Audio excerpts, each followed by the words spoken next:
The nascent telecom API sector was shaken up in September with the announcement that a dozen major telcos and Ericsson, the parent company of Vonage, are forming a new venture that will provide network APIs to a broad range of developer platforms. Ericsson will hold a 50% stake in the new venture, while the network operator participants will jointly own the other half of the new venture, which it is promised will be open and non-discriminatory to maximize value creation across the industry. So what exactly will this new company do, and what does it hope to achieve? Well, to find out more, I'm talking today with Peter Arbitter, Senior VP Magenta API at Deutsche Telekom, who has responsibility for the network API exposure business at the German telco, which is one of the new venture's founders. Peter, great to talk with you again. Thanks very much for joining us again today.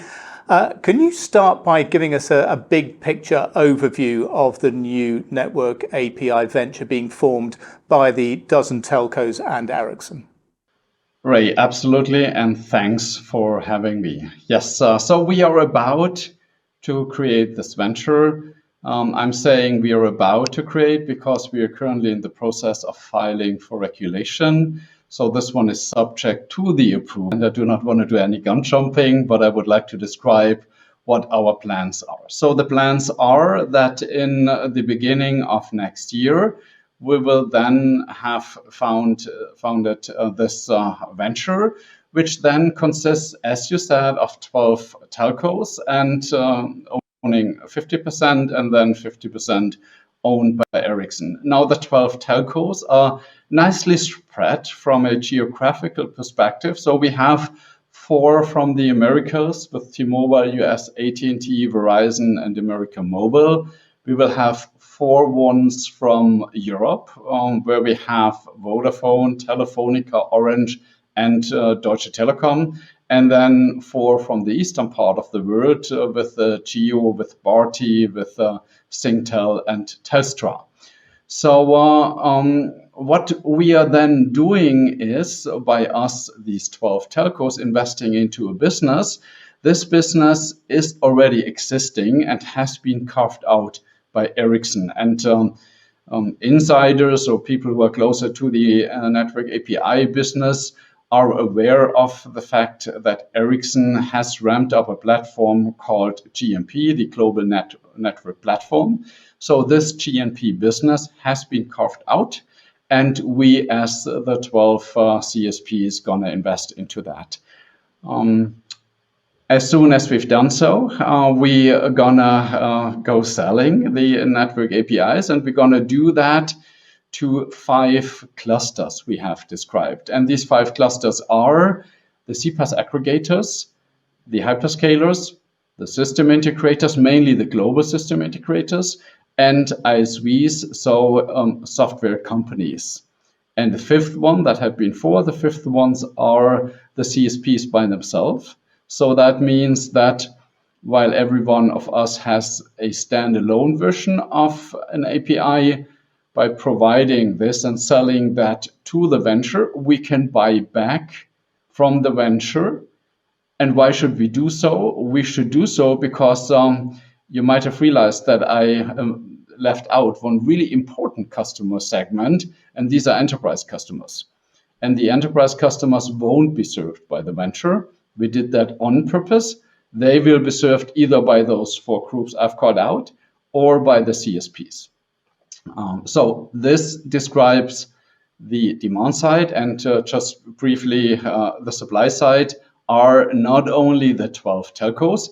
Even if we had been somehow the founding fathers, mothers of this venture, we will definitely invite and have invited and will continue to invite all the other telcos to then provide supply. Thanks, Peter, for that overview.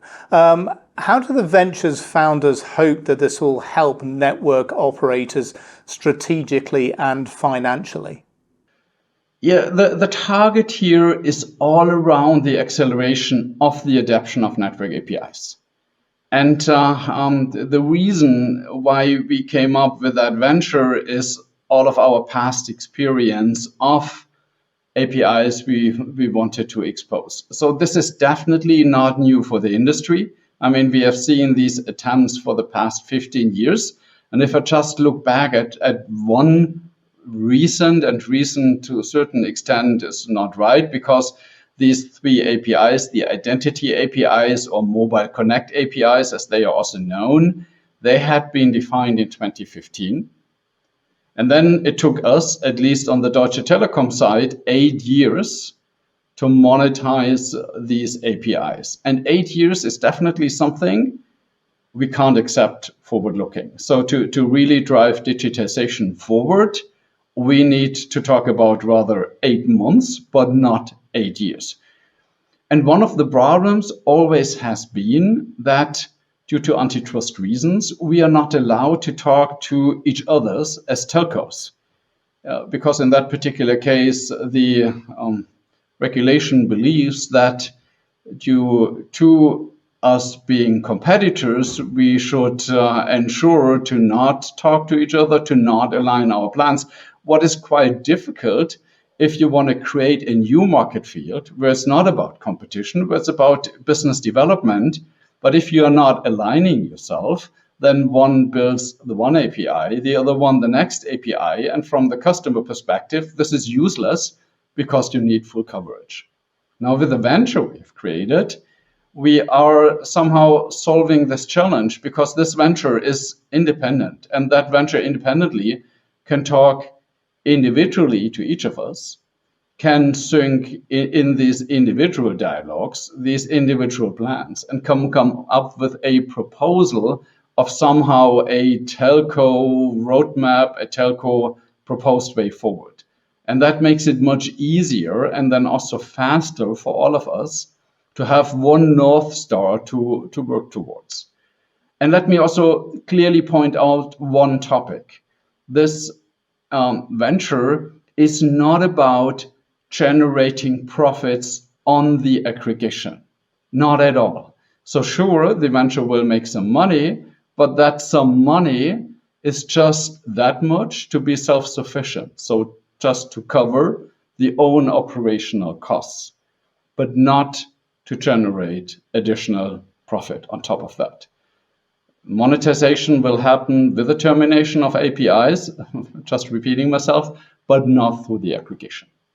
Okay, well, no, I think that's a point worth repeating, because I think these are the kind of details that people are looking to find out about how this venture will work. So yeah, accelerating the opportunities for the telcos with their network APIs. But how will this new venture help the application developer community? Because obviously they're the other important side of this whole approach to the market. Yeah, and that brings me to another main target of what we were striving to do. This is to make the developer's life significantly easier.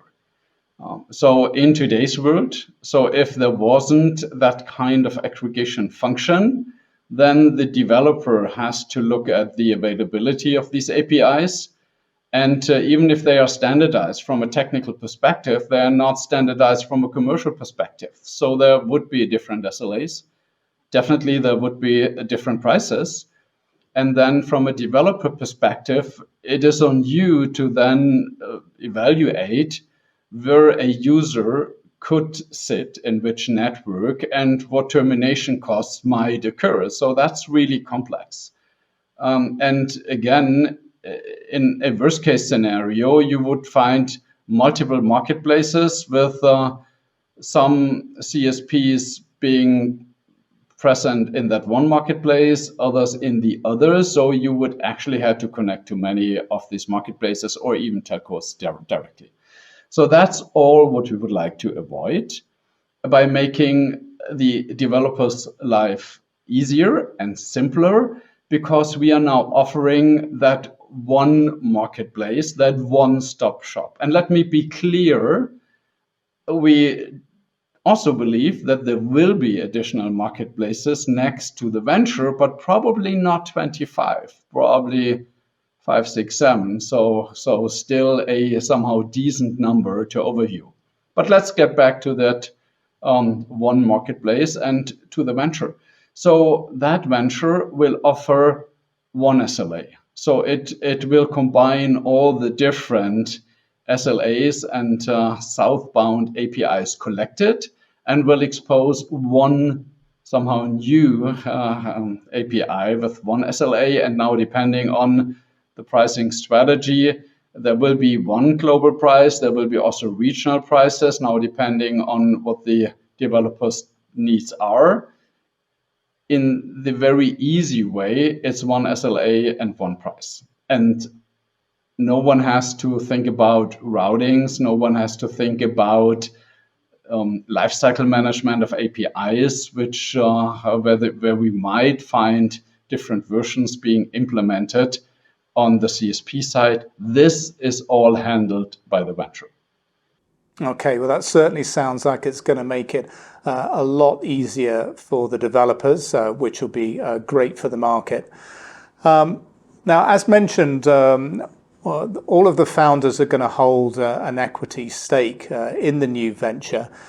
But can other telcos join, and do they need to take an equity stake in order to reap the benefits of the venture's efforts? I mean, how do small, resource-constrained mobile operators fit into this overall picture?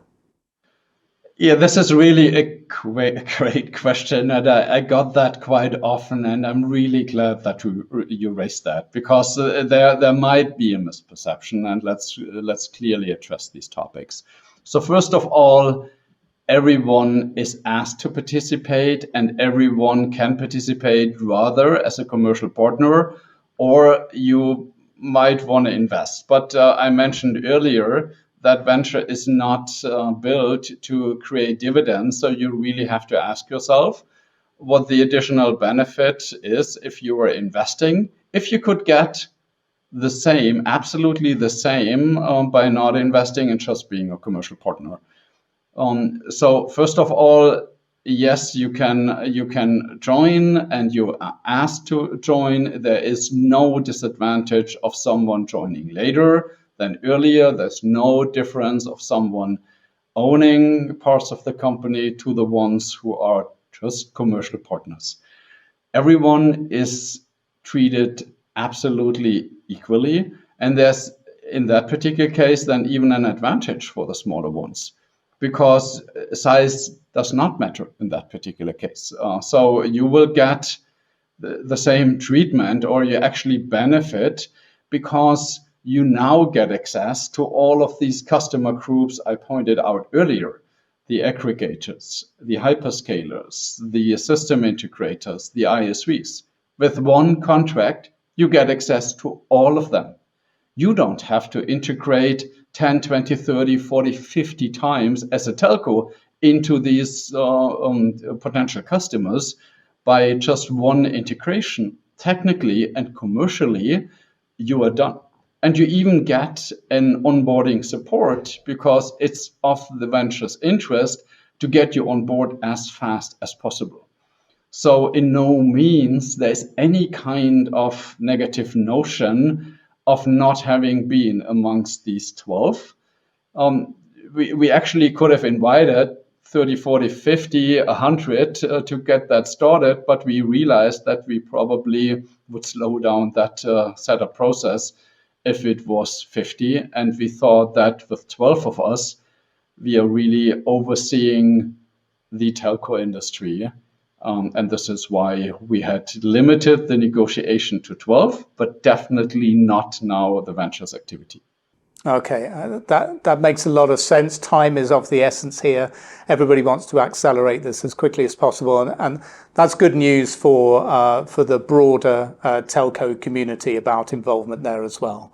Now, Ericsson, the owner of Vonage, is set to hold a 50% stake in the venture, and Google Cloud is cited as a partner to the venture. Can companies such as Nokia, Samsung, Huawei also participate, and can all the hyperscalers become partners? There will probably be some concern in the industry that this will be something a bit of a closed shop and result in some market fragmentation. glad that you also asked this question, especially if there is that perception out that this could be a closed shop. Not at all. So we are really inviting everyone, not only now on the CSP side, what we consider being southbound, also northbound, to really join us. And we have had more discussions than with the companies than the ones we have mentioned in this press release. And we got clear signals from some aggregators who told us that they definitely would like to join or would like to become partner of this venture, and they would not do own aggregation. Why should they do so? If someone does aggregation in a very lean setup, and I have not mentioned that earlier, let's mention it here. So the way we are setting up this venture is that it's super lean, that it only adds a small additional markup for the aggregation and for additional functions like consent management and the routing. So if this is done at the lowest cost possible, why should someone copy something where you can't differentiate? So there is not really a huge additional value in doing so. And this is why, as already started to say, aggregators have turned around and said, sure, we're going to join. We don't get our hands dirty with all of these complex things, especially since this venture just does aggregation on L2 level and leaves all the additional upper levels, L3, L4. So this is where then value can be generated, leaves this to the market.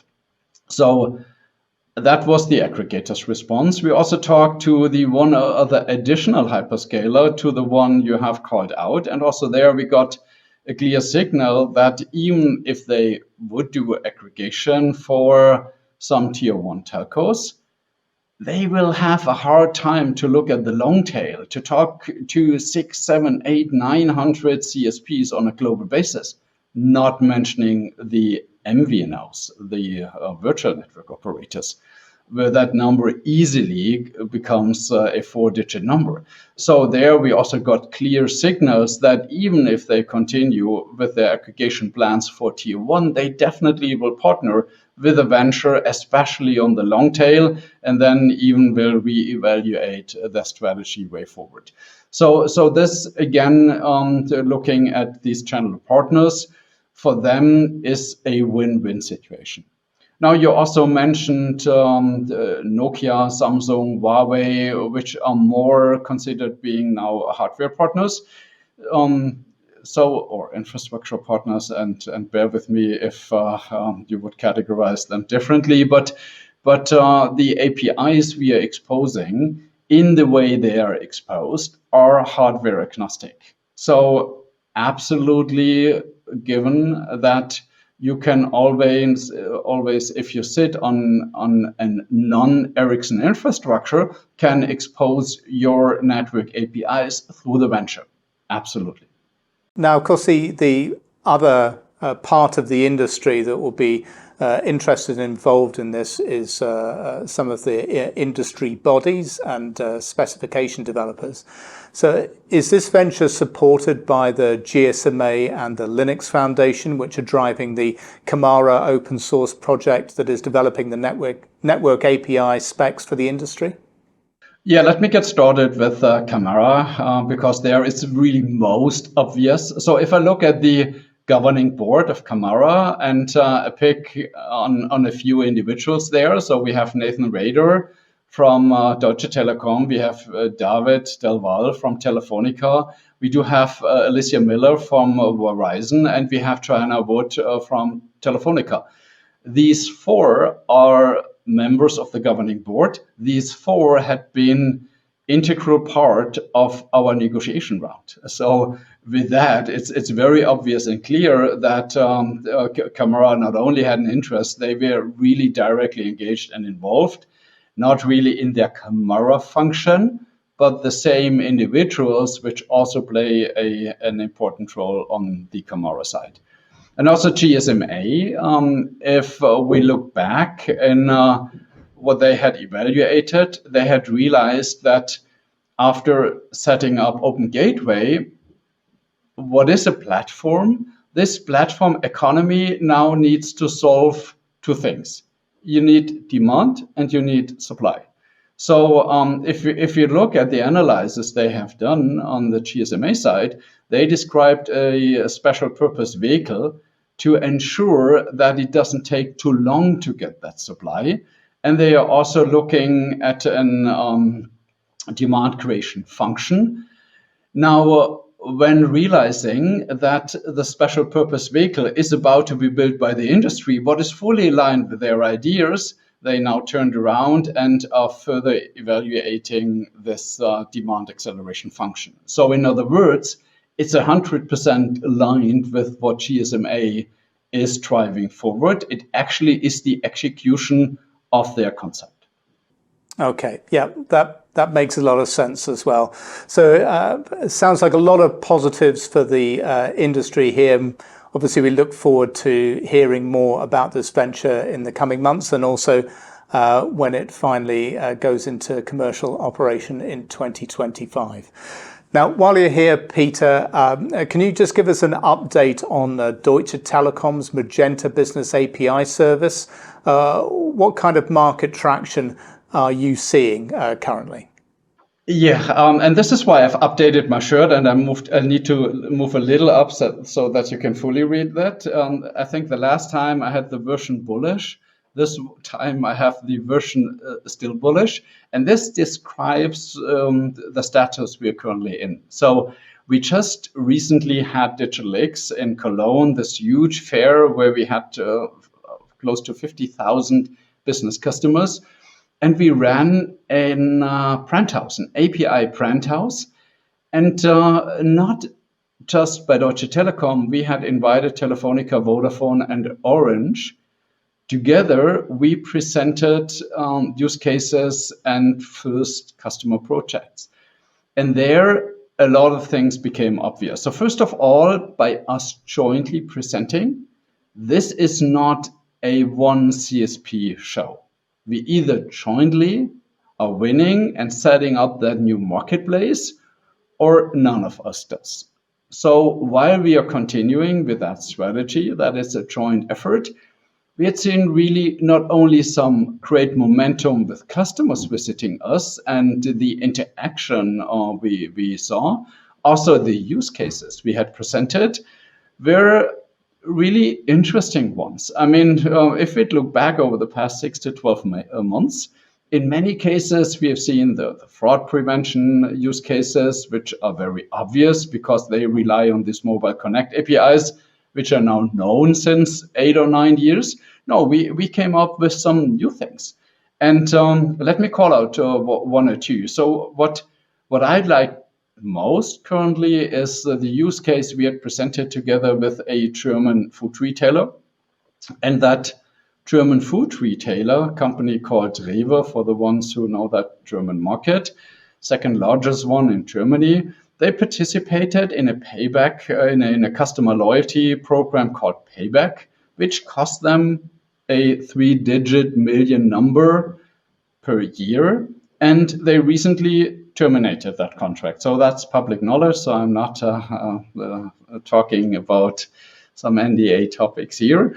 So the reason for them to terminate that partnership was that the difficulty with these customer loyalty programs is that you just know which customer you're talking to at the point of the checkout. So whenever I'm then checking out, the retailer recognizes me as their customer. And this is really not the best setup. And this is why that new system makes use of a lot of telco network APIs. So we have device location, we have KYC, know your customer, we have for sure consent, we do have number verify, and we have the carrier billing. And just in that initial first version, 5 APIs really describe a fully new customer experience where by the time you enter that store, you are already recognized as a customer, and there's totally different interaction of that store with their customers. So that was the one which I found most compelling. I also liked very much the use case Orange presented. That came from the Olympic Games in Paris, where the security folks used population density to manage the customer flows. So without installing new hardware, new systems, by just using functionality which is available in your network, they were able to add a tremendous value to the security management there. So there are many, many more use cases which are rising. And now with one gap we have filled, what is the existence of the venture, we are overcoming that one challenge we always saw, that we need to have this global availability of the APIs. Definitely we need to have country coverage, or even then region coverage, or really a global coverage. And this is something where now the venture, coming back to the story, the venture now really helps to overcome that one hurdle, which somehow hindered us to not fully go through the roof. And I'm really looking forward, and this is why I'm still bullish, very bullish, and driving that topic forward. Okay, that's great to hear. Bullish is good. Yeah, and it's clear as well that everybody is still learning about the potential of the network APIs, and that more and more use cases are coming to light as the weeks and months go on. So a really interesting part of the market to track. And Peter, thanks very much for joining us today and explaining a lot about this venture. It's attracting a lot of interest in the industry, and I feel like it's going to start playing a major part from 2025 onwards in the development of what everybody wants, which is new business generation for the telecom sector. So thanks very much, and great to talk to you again today, Peter. Thanks very much. Thanks a lot, Ray.